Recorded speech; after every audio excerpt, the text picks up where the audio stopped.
Welcome to People Make Roofing, a call to action led by McCormack Partners and RoofersCoffeeShop. We're tackling the industry's biggest challenges, from outdated misconceptions to the widening skills gap. Our mission? To show the next generation the true potential of roofing, including the diverse opportunities, endless growth possibilities, and a chance to make a lasting impact. Join us as we share unfiltered stories from industry professionals across North America, inspiring and guiding the future of roofing. This is People Make Roofing. Hello, everybody. This is People Make Roofing. I am Luke McCormack, CEO of Roofing Talent America. And I am Heidi Ellsworth, president of RoofersCoffeeShop. And we are so excited to be here for People Makes Roofing. We have a special guest today, John Kiesel. Welcome, John. Hello, Luke. Hello, Heidi. It's nice to join you folks on this conversation. I think it's going to be exciting, and I'm looking forward to participating. John, can you introduce yourself real quick? Just tell us a little bit about your company. John Kiesel. I'm president of Division 7 Roofing in Columbus, Ohio, focused only on single-ply commercial and industrial roofing systems. Well, John, thank you for joining us. I've been excited to get you on the campaign because we both joined the Roofer Alliance at the same time. I seen you coming in and, before you know it, you weren't even in the room. Then you come in the room, you won Innovator of the Year. You're expanded into new divisions. You've got a new office coming up. We've been very happy to support your expansion through recruitment. And John, when I started this campaign back in 2021, I'd come into the roofing industry, and what I seen was sort of dumbfounded me that, the type of progression that exists, the people that can literally start at the bottom and, build a multi-million pound successful business. And when I met you and seen you as someone who's done that, Heidi and I were like, we need to get John on the campaign. And for everyone listening, that is the purpose of People Make Roofing. It's to move the conversation away from these outdated stigmas that roofing is, outdated. There's no career prospects. There's no money to get made in it. There's no career path. Us on the call, we know that's the case. And the purpose of this is to shine a light on people like you, John, who started from the bottom and got to the top through the roofing industry. So we're hoping to share this with, school leavers, college leavers, university leavers, career guidelines counselors, parents, basically anyone that will influence where the younger generation will go next. But not just that, professionals from the wider construction industry or other markets that might want a change of career, and to show them that there's so much to give them in roofing. So yeah, John, so excited to get into this, and thank you for joining us. So question number one, a lot of people, they fell into it, they followed their father, but tell us your story, John. What inspired you to pursue a career in roofing? Well, I put some thought to this, and knowing that I'm going to be a part of this conversation with you, and trying to construct or reconstruct why I ended up in the roofing industry took me back to when I was a young boy, actually. And, kind of part of what you were saying, I was exposed to roofing through my father and my uncle that were doing commercial roofing in Pittsburgh, where I was, I had grown up, and, so I knew roofing existed. And like a young boy, you look up to your father and your uncle and your role models, and wow, this roofing thing's really, really kind of interesting to me. I was an 8, 9, 10-year-old fellow, trying to grow into something. And it brought me to this point where, I had to realize when I was younger that people were being labeled as a natural at sports. You play sports, got involved with sports. I was never a natural at sports. The kids that were really, really great. Wow, he's a natural. Wow, he's a natural. I wasn't a natural. I was okay. And then you go to school, and then you hear things like, these kids are gifted. They're going to the gifted programs. They're going to go to the like. I did okay in school. I was never gifted or labeled gifted. But those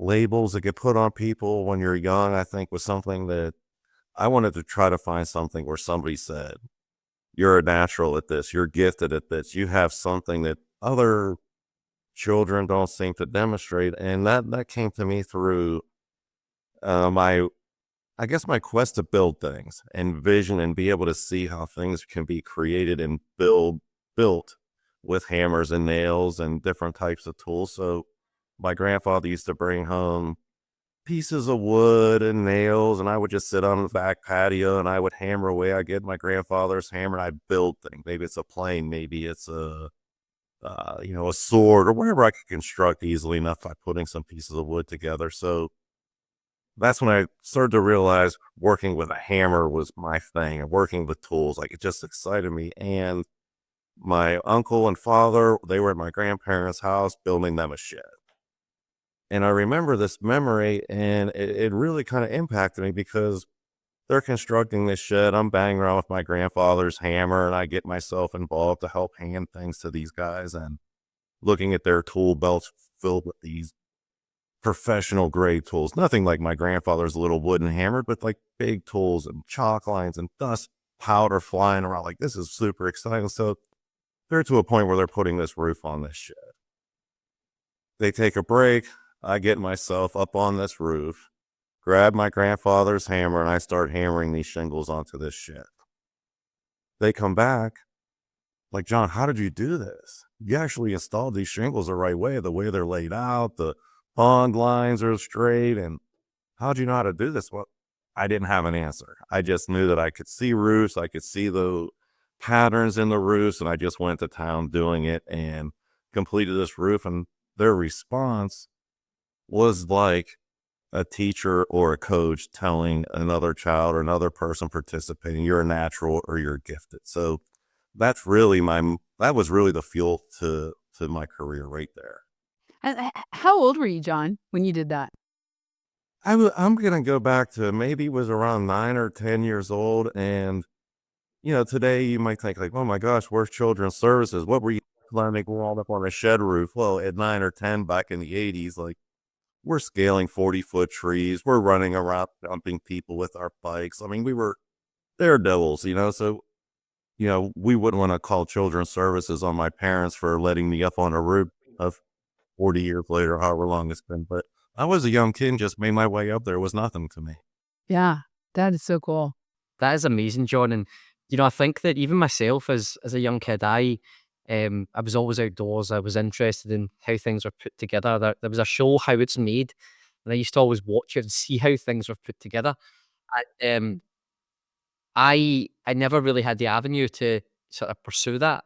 And, because of your mum and dad, they were able to show you that this can turn into a real career. And obviously you've built something amazing here. So hopefully, from young kids that are watching this and they think, well, I don't know anyone in roofing, that, you're a shining example that if you've got that desire and that that's the thing that you like to do, that, it doesn't need to end there. It can go a lot further. Yeah. I'm really curious too, because I mean, that's a very young age to really, and I always love it when kids kind of go, okay, I know, and this is what I love doing. And the parents encourage that, right? Encourage what you're doing. I know I've been through that with my kids. But I would love to hear a little bit about your next steps. Like after high school, how did you continue to get into roofing, and what was really rewarding about that? Yeah, I mean, it continues into these memories still at a kind of a young age of being at Sunday dinners at grandma's house. Every Sunday was mandatory. You had to have dinner at grandma's house. My uncle, my dad would be there. My mom, if we weren't there, we had big problems, right? Like, she made the food and you're going to eat it and you're going to be there. And we all knew we were going to be there. And Sunday dinners were always filled with roofing stories.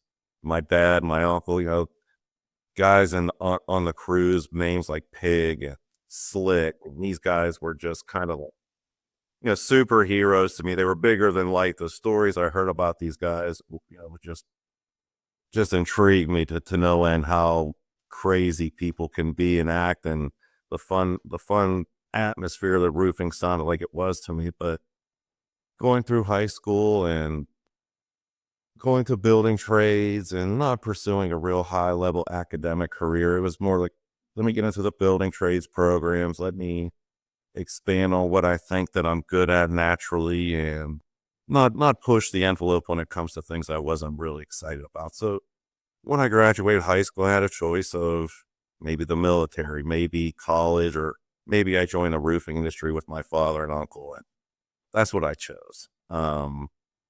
Being able to go out and buy my own professional tool belt, my own professional hammers, and show up to work that first day and thinking everybody's going to be, wow, John's here. Wow, look at all of his great tools, and he's going to help us really do some great things. To meeting the pig and the slick, these guys I heard about on Sunday dinners, to have them tell me, put your tools down, forget about those for quite some time, because first you're going to prove you're tough. You've got to do tough work, and through this tough work and proving yourself, you might get a chance to pick up a tool and actually do something, but not until you prove yourself. And I was tough, and I did put the time into doing all the manual labor stuff and kept my tool belt sitting there nice and shiny. Mostly they used my tools when I wasn't looking. That was kind of effective. Their stuff was beat up and lost, so they used my new tools. But it took a couple years to get myself actually, I guess, adopted into the crew. You have to prove yourself. So once I got that chance, it was like, okay, now I can start showing you that I'm smart too. Because until you prove yourself, they didn't care how smart you were, what you had to offer intelligence wise, until you prove. So once I started to be able to vision and see how roofing comes together and see holes where things weren't working properly, I quickly made it to a right-hand man position, right along these guys doing the build-up roofing, the tough work in Pittsburgh. So I got my roofing card. I got my roofing card, and tools were all mine. I just loved to create things and see things that they couldn't see, even though they were 40-year veterans in the industry. So that's really where it started to take off for me. I'm really intrigued. Like, we've been showing that 9-year-old John with that desire with building swords to, getting your equipment and your tools, and then, actually proving yourself and moving up. So, like, I'm really keen to hear, how did you go from that stage to get to where you are now? So through some different life events, moved from Pittsburgh, ended up in Columbus, Ohio. Had, maybe 8-9 years of commercial roofing experience at that point in time.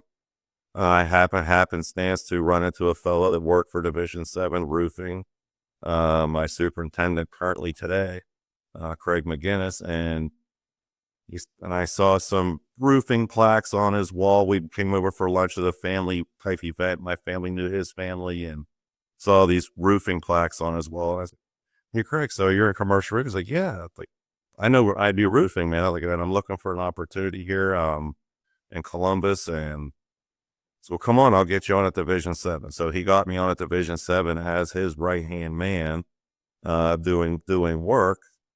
And there's some bumps and turns and twists, but to keep the story kind of on track, continued to be a right hand man, got an opportunity to be a foreman, and started running projects. And I'm down in Columbus, Ohio on a small little roof. My next project was going to be this pretty simple warehouse project. And, that's where I was going to take my crew, and we were going to go do this next job. But the owner of the company of Division 7, George Reese, came out, and we're standing on this little low roof downtown Columbus. He says, "Hey, John, your next projects," and he points, "is right in front of us, this 36-story high-rise roof building. That's your next job." I'm like, okay. I mean, I've never roofed a high-rise before. And he said, "Well, we've never roofed a high-rise either, but you're the guy for the job, right? So let's do this thing. Here's the estimate. Here's the scope of work. It's yours. Figure it out. Just do whatever you need to do. We haven't figured it out, but we got the money to do the job. So do whatever you need to do."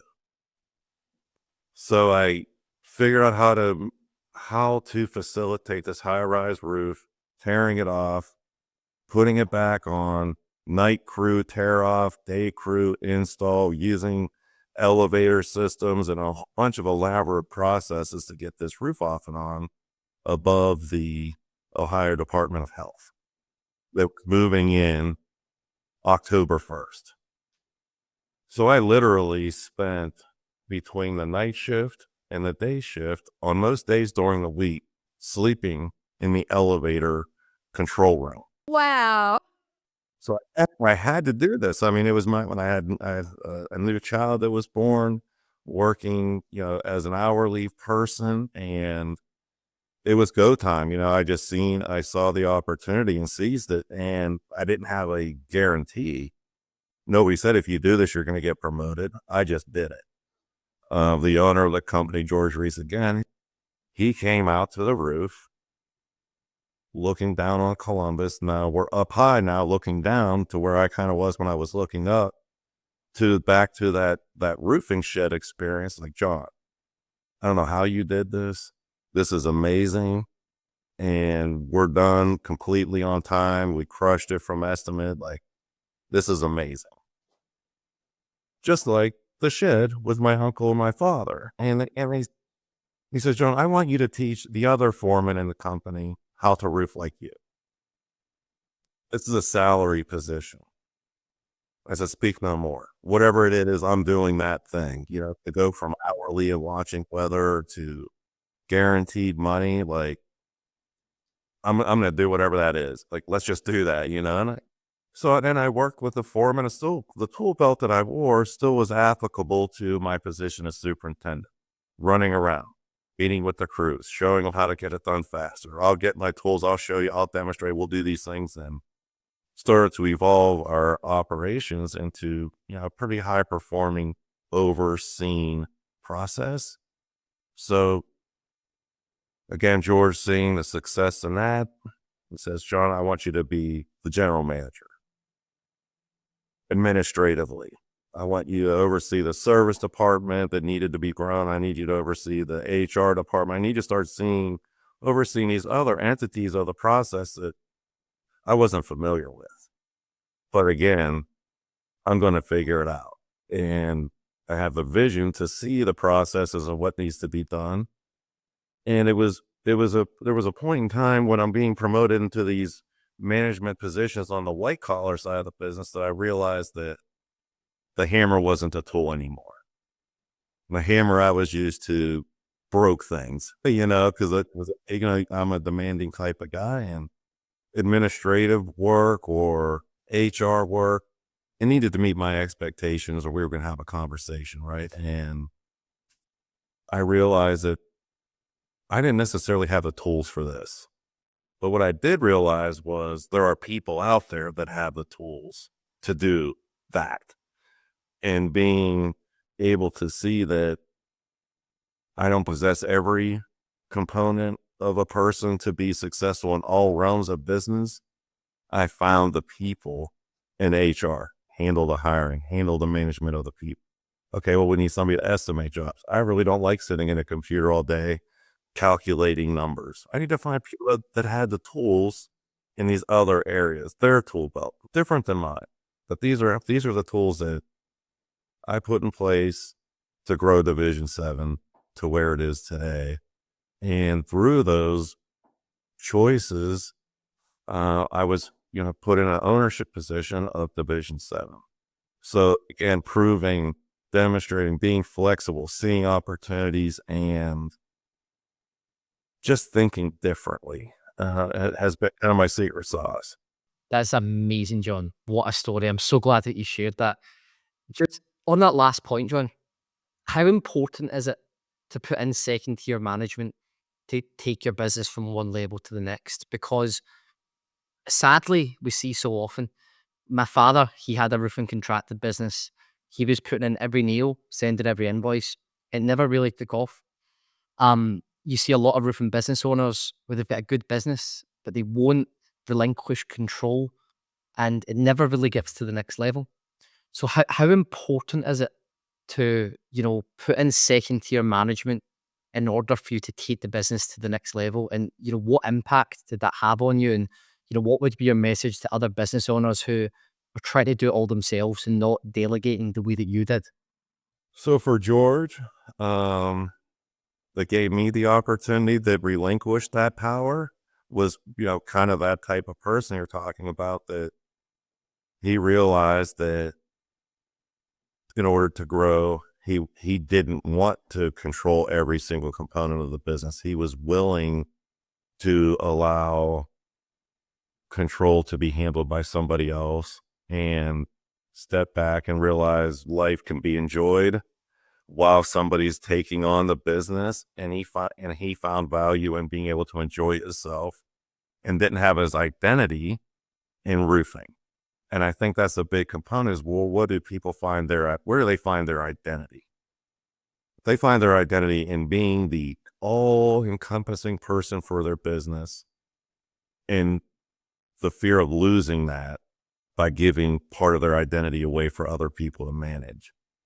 I think it's something you have to really dive deep into your own mental perspective of.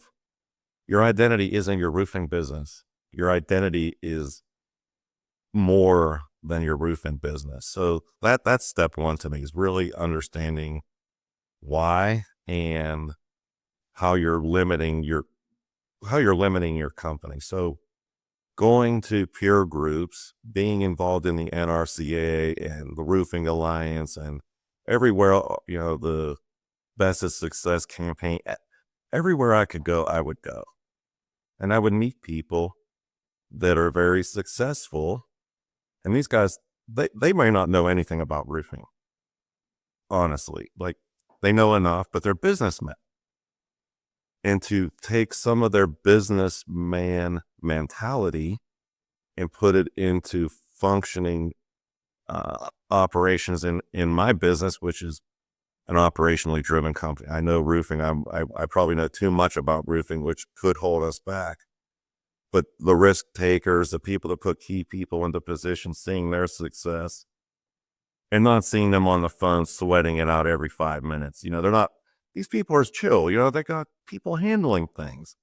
So my advice would be to get involved with successful business owners and seeing the life they live versus the life you live, being pent up with all the responsibility. It's amazing.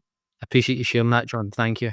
I love it. And one of the things really listening to your story, which I love, John, is so, I makes me look back on my life. And I just love how you shared that. But when we're talking about other young people today who are really looking the same way, I think one of the things that you shared that really stands out to me is that for so long we were like, you have to be a certain way, right? Instead of asking and saying, what makes you happy? What do you want to do? Do you like being outside? Do you like working with your hands? Well, then you don't need to go to college. You can go this direction. So what are the things that you're seeing? Is there a change? I guess is my first question. That in young people being attracted to roofing? And if not, what do we need to do to really make roofing a great career option for this next generation?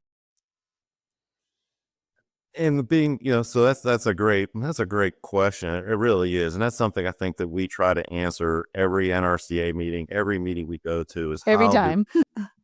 how do we make the industry more attractive?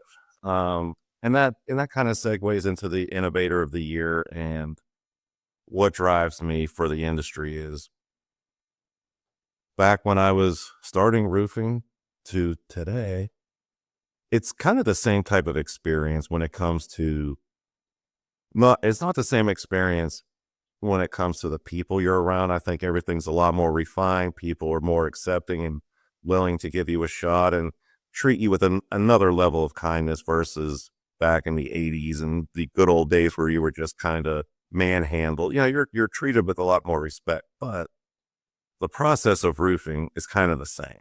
It's tough. It's hard work. The tools are kind of the same shovels, same cutters, same carts. Like, there's still a lot of manual work to be done out there. And I think that to make roofing attractive, we need to look at the equipment, the processes, the tools, and make it a little more forgiving for for smart people, intelligent people to withstand the application process. If you walk up onto a roofing project and you have potential and you just see nothing but physical, dirty, hard labor, and people are using tools that make no sense, and you can't even understand why everybody's working so hard, and you quit. Like, I'm not doing this. Like, there's no way I'm going to do this. Like, so I think as an industry, if we focus on how to make the application of roofing a little better, and the tools that assist us in installing roofs, like robotics, like motorized equipment, things that just make it easier. And that's one of the things that drove me with the drone industry or the drone application, because that's a process that we can handle a lot of work with technology versus making people climb up on roofs, dig around, scratch around, look for things. And we can assist in facilitating projects smarter, approaching things that make more sense. So what drives me on the innovation side is I think that the industry is a blue ocean for improvement. Yeah. And we're seeing that with Roofing Technology Think Tank. You and I are both really involved with that, and we're seeing this. It's kind of like sitting here watching the evolution of the industry, and we're just as it's coming through with robotics and automation and machinery. Yeah, I think you're right. That's what's going to bring more people into the industry. Mm. It's good that that you've pinpointed that, and that's things that are already getting done. I think if you look at roofing compared to electrical, plumbing, heating, we've never truly been aligned with academia, almost not accepted by it. But now, because of the Roofing Alliance, the NRCA, and Clemson, we have genuine roofing university courses. We've got classrooms getting built, and I see there's so much happening holistically in the roofing industry, not just in America, but all over the world to try and bring new blood in, to make the process safer, to make it leaner, and to innovate. And I think you're so right, John, that it is an industry that is ripe for innovation. And it's good to see that through Roofing Alliance, the think tank, that the industry collectively is actually doing something about it. So that's great. So I'm assuming when you look toward the future of the industry, John, you see this innovation coming to fruition. You see the industry being more digitalized, more professionalized. But if you to give a message to other business owners, because I think that what you're doing is great, from where you started to where you are now, to delegating, to giving back, to innovating. I think it's great. I think in terms of improving the industry and bringing more people in, it shouldn't be just a contractor's job. It shouldn't be a supplier's job. It shouldn't just be the associations or the government. It's a collective thing. We all benefit from the industry, so we should all do something to give back. What would your message be to other business owners, John, of how they can take part in empowering the future of the American roofing industry and make it a better place that more people want to join? I love that question, Luke. I really, really do. And, being involved with different peer groups and other business owners, and, there's definitely conversations about, the production crews. The crews are out doing the work. And most of the people that are these types of business owners, and they've never spent any real time on a roof to know what really motivates those crews of people. When I share it with them, I think it's great that you have lunch Thursday and you're going to come out and cook lunches for the guys. And this. And there's nothing wrong with that. And I think that's great, but that's not the end all to bonding with your field crews and showing them how you appreciate them. A lunch is a lunch. It means a little. I don't know if it means everything. For me and for our crews is, if they need equipment, if they need a tool, if they need whatever they need to be more efficient, to make their lives easier, we buy it. I don't care what it is. You need anything out there that's going to make your job easier, we're going to buy it. It doesn't necessarily have to be even more efficient. If it's easier and it makes life better for you, that's what I think that our crews feel that connection to the office is we care about them through actionable items that they appreciate. And that is what makes their day better. It's not lunch. It's tools that work. And I'm a tool guy, the hammer, like when I was running projects, if I had brand new drills and brand new equipment that I knew when I plugged that thing in, that tool was going to work.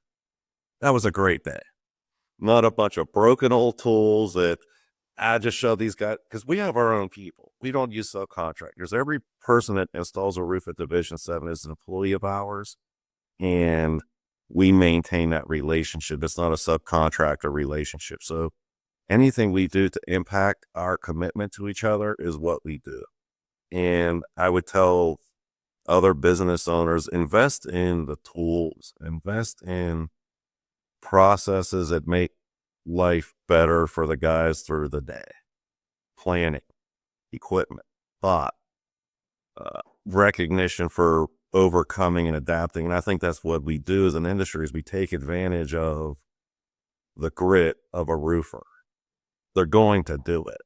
It doesn't matter what they have to overcome. They're going to hunker down and get it done one way or another. You give a roofer a task, they figure it out. Manufacturing, distribution, they fall into the same type of category a lot of times. Like, we're going to deliver you 100 rolls of roofing materials bombed on a semi with no real way to get it off. Like, don't worry, just deliver the truck. These guys will figure it out. And they get up there with crowbars and digging bars and wrestle with these 1,000-pound rolls of material, and we get it off the truck. Until necessity becomes a mother invention, which I think it's starting to, with people saying, no, I'm not doing that. Now we're going to start paying attention. Like, I think what we're seeing in the industry now is people are saying, no, we're not doing this like that anymore. Come up with something else, and then we can continue to talk. So I think that's where we're at. So we're figuring these things out. I love it. It's amazing, John. I mean, just to recap on lessons that you've given us here is that, just because you're a worker doesn't mean you can't become a business owner. Delegate to elevate your business. Innovate. The industry is ripe for it. And, support your people. Give them the tools that they need to develop personally and professionally to do the job, and, trust them, relinquish control. So, I think your story is amazing, John. I wish we had more time to get a tour of the brand new office and hear everything that's going on. But yeah, it's been an amazing interview here, John. So thank you for giving us your time, and thank you for your support as always. And John, I know, just because I had a little secret insight, that you may have be able to show us your first tool. There's the grandpa's hammer. Grandfather's hammer that somehow has stuck with me for all these years. All the expensive tools that I bought and lost. I can't tell you how many hammers I've had in my possession over my career. But somehow this little hammer is still with me today. So it all started with my grandfather's hammer. And, Luke, you're doing a great job with the recruiting, and your resources, pulling things together, has been amazing for us. I know we've pulled a few people through your offerings, and you've delivered remarkably well, fast, good, qualified candidates. So thank you for that. And Heidi, I can't say enough about what you're doing in the industry. When I talk to people, it's like, so Heidi, what is Roofing Coffee Shop? I was like, this is the media or the industry. If it's going on, Heidi's the one presenting it and really helping us get these types of conversations out there. So thank you. I feel honored to have a conversation with both of you today, honestly. Thank you so much. I have to tell you, hearing these kind of stories is what inspires me every single day, John. So thank you so much for sharing it. It's awesome. So, Well, thank you, John. Thank you guys for listening, and stay tuned for the next People Make Roofing. be sure to check us out on LinkedIn. You'll find that on Luke McCormack's LinkedIn, and also on the YouTube for Roofers Coffee Shop, and on the Roofers Coffee Shop site. You can find all the People Make Roofing. We'll be seeing you next time. Thanks, guys. Take care. Thanks for listening to People Make Roofing. Together with McCormack Partners and Roofers Coffee Shop, we hope to shape the future of our industry. Share this episode and keep the conversation going, because people truly make roofing. Find more at rooferscoffeeshop.com.